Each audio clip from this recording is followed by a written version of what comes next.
Bonjour chers Atelier Soul, chers auditeurs de ce podcast. Je suis très contente de vous retrouver pour cet épisode du podcast Atelier Time, le podcast qui explore le deuil et la mort sous toutes les coutures.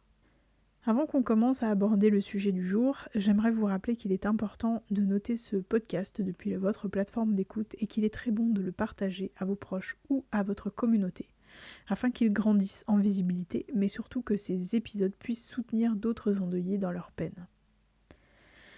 Et j'aimerais aussi que ce format évolue, pour votre plus grand plaisir. L'épisode Vos échos que j'ai tourné avec ma sœur est celui sur la légitimité où je ne me suis pas trop drivée avec une trame comme celui d'aujourd'hui, où j'ai ouvert mon micro et je vous ai parlé. Et aussi les premiers interviews de créatrices que j'ai réalisées dans le vlog des Vosges que j'ai publié sur YouTube, que je vous invite vivement à aller voir. Ces expériences m'ont fait comprendre en fait que j'aime parler, mais j'aime parler et faire parler pour écouter les autres. Et pour moi, ce podcast n'a de sens que s'il est partagé par vous, les auditeurs, mais aussi si moi-même je partage mon micro. J'aimerais beaucoup coécrire des épisodes de podcast avec des créateurs, des créatrices, des entrepreneurs, des accompagnateurs ou accompagnatrices d'endeuillés, des professionnels de santé, qu'elles soient alternatives ou non, comme des psys, des masseurs, des doulas, des naturopathes, pourquoi pas des professionnels du funéraire. Et bien sûr, vous, auditeurs, qui pouvez non seulement prendre le micro ou la plume, mais aussi proposer des personnes à interviewer ou à faire participer au podcast. Que vous connaissez d'ailleurs, personnellement ou pas. Pour cela, j'ai mis en place sur mon site internet atelier.fr, ateliyeah.fr, une page où vous pouvez déposer vos suggestions et vos histoires. J'ai vraiment hâte de vous y retrouver, de partager vos expériences et de vous réunir autour de nos peines pour les guérir ensemble. Aujourd'hui, dans cet épisode, le 9e de la saison, je voulais vous parler d'un sujet qui pour moi est une des bases de mon entreprise créative. C'est même ce que je propose très fort avec Atelier, c'est-à-dire garder le lien. Ça peut vouloir dire plein de choses. Et j'ai volontairement omis de préciser garder le lien avec quoi, et vous allez comprendre pourquoi. Quand on vit un deuil, chacun va avoir sa manière de gérer, mais aussi chacun va avoir sa manière propre de garder une sorte de lien avec le défunt. Il s'agit d'une connexion émotionnelle à la personne, l'animal, l'objet ou une situation, un voyage qui s'est terminé par exemple. Cette connexion peut également être spirituelle ou psychologique, parfois pour le meilleur, parfois pour le pire. C'est un processus personnel, intime, qui dépend de chacun et varie en fonction des situations, des croyances, de la culture et en fait finalement des personnalités et des expériences de deuil de chaque personne concernée. Beaucoup de gens, et notamment nos anciens, prennent le temps de rendre des visites régulières dans les cimetières, en particulier à leurs compagnons de vie, mais aussi à des tantes, à des parents éloignés ou pas si éloignés que ça. C'est une forme de maintien du lien. C'est un rituel que je peux connaître personnellement, puisque mes propres grands-parents ont l'habitude de se rendre dans des cimetières pour visiter leurs défunts. C'est un rituel qui me semble aussi être très lié à leur religion. Mais cette promenade n'est qu'une des nombreuses façons de garder un lien avec le défunt, ou avec un défunt. Et je crois sincèrement que ce qui est important dans ces moments-là, c'est de s'écouter, d'écouter son propre besoin, mais aussi de savoir respecter celui des autres. Se rendre dans un cimetière, sur la tombe de quelqu'un, c'est une chose. Mais ça ne correspond pas forcément à tout le monde. Certains peuvent se sentir trop angoissés dans ces lieux, d'autres auraient voulu s'y rendre plus souvent, mais sans pouvoir le faire car ils habitent trop loin par exemple. Alors on trouve d'autres liens, d'autres façons de faire. On peut par exemple allumer une bougie, mettre une photo et un morceau de musique qui fait sens. On peut écrire une lettre, un message sur les réseaux sociaux ou par mail, ou simplement parler à la personne à voix haute, à la personne ou à l'animal. Parfois, on va même jusqu'à composer le numéro de téléphone de la personne juste pour entendre encore sa voix sur le répondeur. Du moins avant que la ligne ne soit coupée définitivement. On pourrait très bien préférer se plonger dans les albums photos souvenirs, les vidéos, les anciens messages ou correspondances papier échangées. Il est aussi possible qu'on ressente le besoin de se connecter grâce aux lieux et aux habitudes, continuer de faire la même promenade avec le même circuit à l'heure habituelle. Peut-être même visiter des endroits où vous avez vécu de bons moments ensemble, retourner dans un lieu de vacances où vous aviez l'habitude d'aller, et peut-être éventuellement d'explorer une partie de la vie du défunt, en tout cas de son histoire que vous connaissez mais très peu, ou en tout cas une partie qui n'est pas palpable pour vous. Et ça peut passer donc par visiter des endroits, l'endroit de naissance de la personne, là où il a vécu pendant quelques années, ou rencontrer des anciennes personnes qui ont pu la connaître. On peut aussi se raccrocher évidemment à tous les petits objets qui semblent banals d'habitude et qui, maintenant, dans l'absence, prennent la couleur d'un vrai trésor. Il peut s'agir d'un bijou, d'un vêtement, un foulard imprégné de l'odeur de la personne, un médaillon ou la laisse d'un chien, un jouet, une peluche. Pourquoi pas un objet créé de toutes pièces, d'ailleurs, créé par la personne, et qui représente très fort sa personnalité. Par exemple, un dessus de lit, entièrement crocheté à la main par grand-mère, ou le souvenir d'un voyage.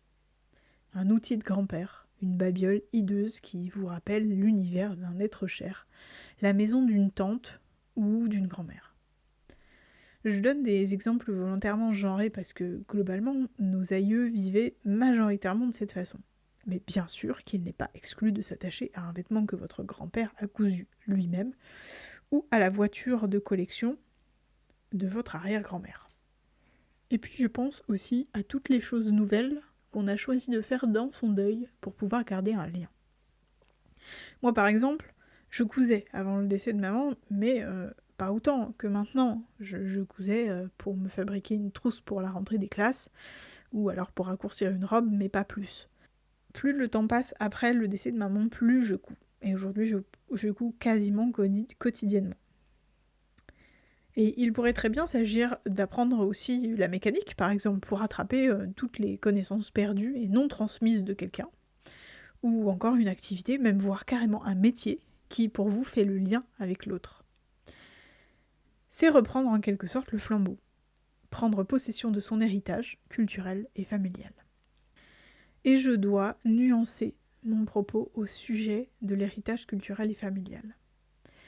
Garder un lien avec un défunt n'est pas toujours bon ni bénéfique, car il peut s'agir de mauvaises habitudes comme celle de fumer la même marque de cigarette que son défunt, parce que l'odeur vous rappelle cette personne. Et c'est d'autant plus mauvais, par exemple, s'il y a eu une maladie ou un cancer lié à ce tabagisme, par exemple. Mais il peut s'agir aussi d'héritage toxique, d'héritage que vous n'avez pas choisi, que vous n'avez pas voulu, et qui s'avère vous éloigner de vous-même finalement. Ou des liens que vous entretenez de façon excessive ou toxique.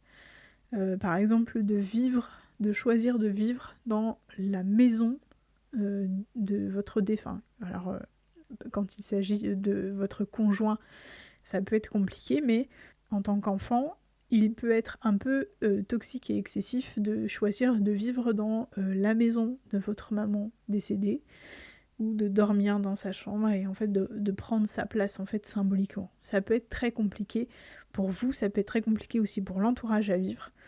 Je sais très bien que parfois, d'un point de vue matériel, on n'a pas d'autre choix, mais on a des solutions aussi pour essayer d'éviter cet excès de lien.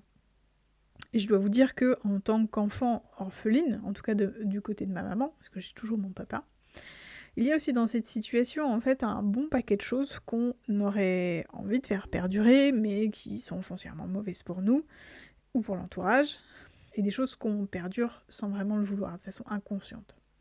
Je pense en disant ça à toutes les injonctions, les fausses croyances, les demandes particulières telles que « je veux que tu deviennes médecin mon fils et tu deviendras médecin mon fils », qui peuvent avoir un goût amer de sortilège.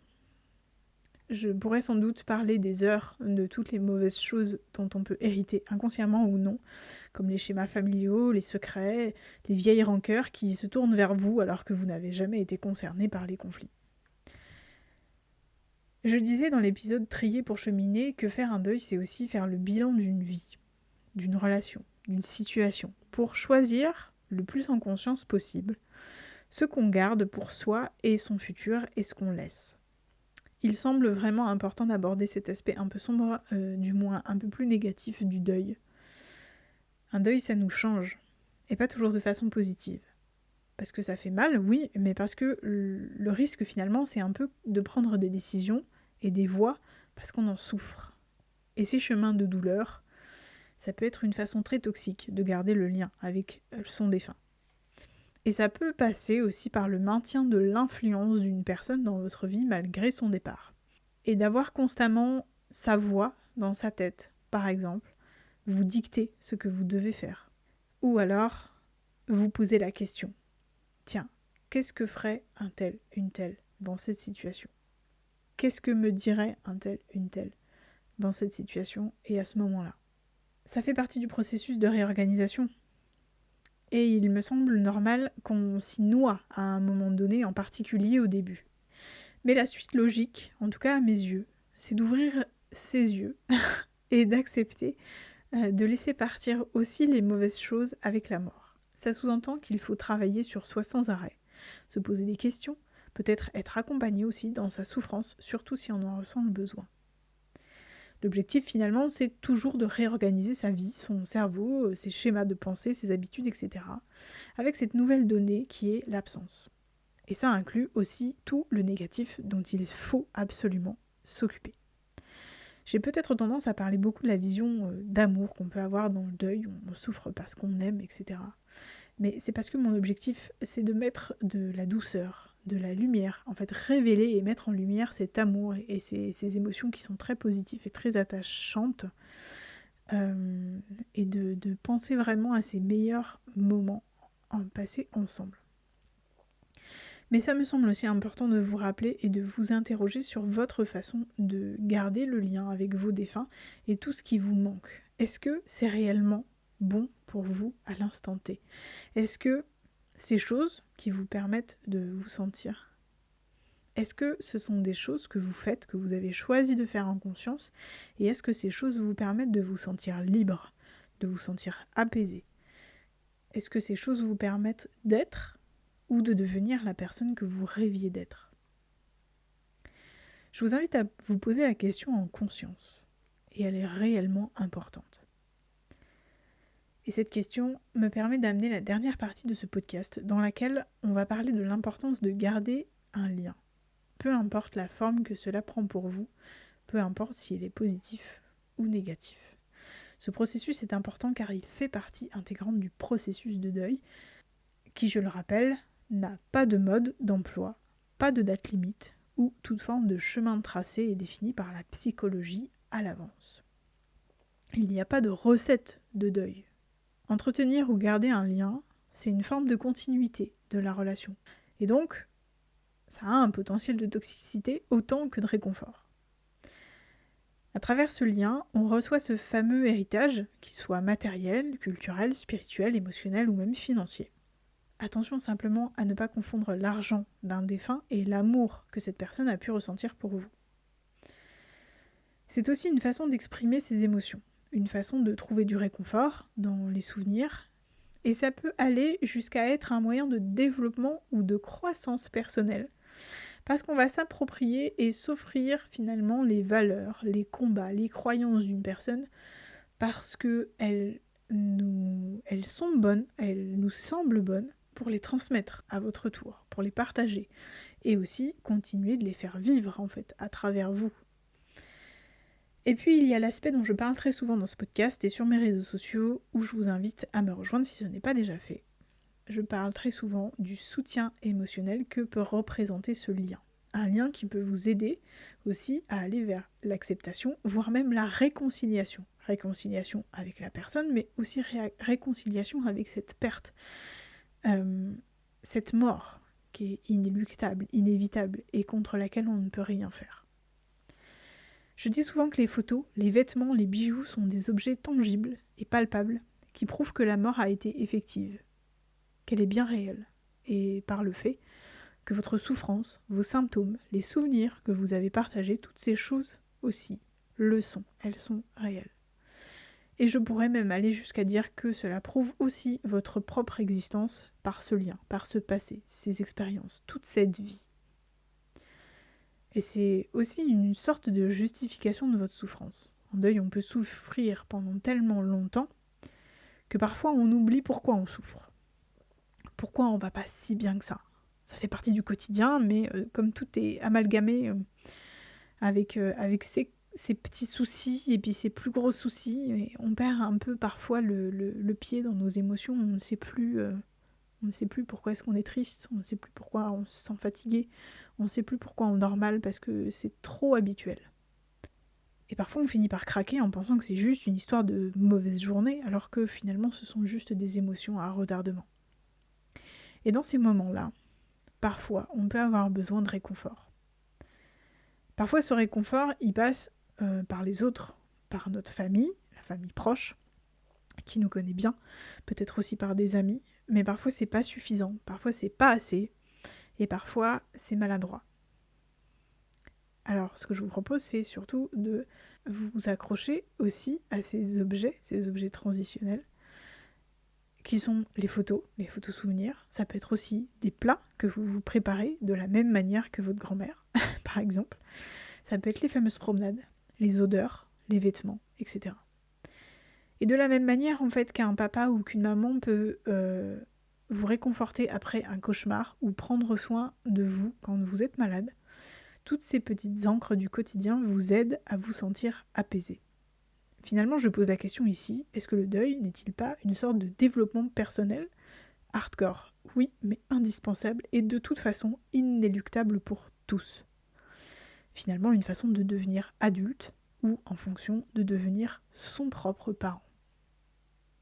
Devenir son propre parent, pour moi, ça entend et ça sous-entend être capable, en tout cas apprendre à se rassurer soi-même, à s'écouter, à écouter ses besoins et à prendre un peu sa vie en main, ses émotions en main et être dans la bienveillance la plus grande avec soi-même.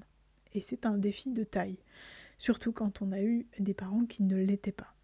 Avec Atelier, mon entreprise créative, avec laquelle je transforme du tissu de seconde main pouvant être de vieux rideaux, des nappes fatiguées ou des vêtements, je vous propose désormais une formule pour que vous puissiez avoir votre objet encre, cet objet de réconfort et de lien. Je lance une formule qui s'appelle l'atelier du souvenir, où je vous propose de créer quelque chose autour d'un de vos souvenirs.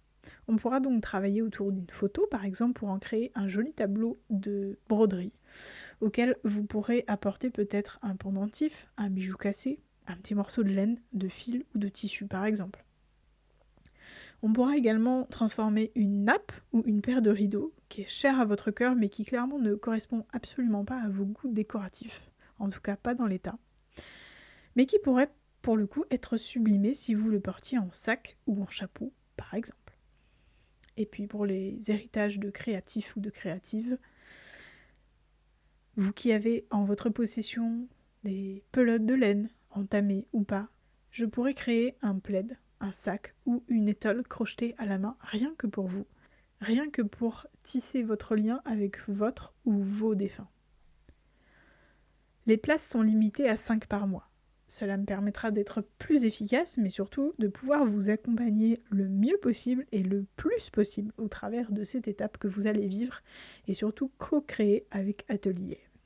Je vous invite donc à vous rendre sur mon site internet atelier.fr pour prendre connaissance de toutes les possibilités qu'offre l'atelier du souvenir et surtout pour réserver votre place dès maintenant. Je vous remercie infiniment pour votre fidélité, pour votre confiance. Je vous remercie du fond du cœur de m'écouter et d'être de plus en plus nombreux dans cette belle communauté des ateliers Soul.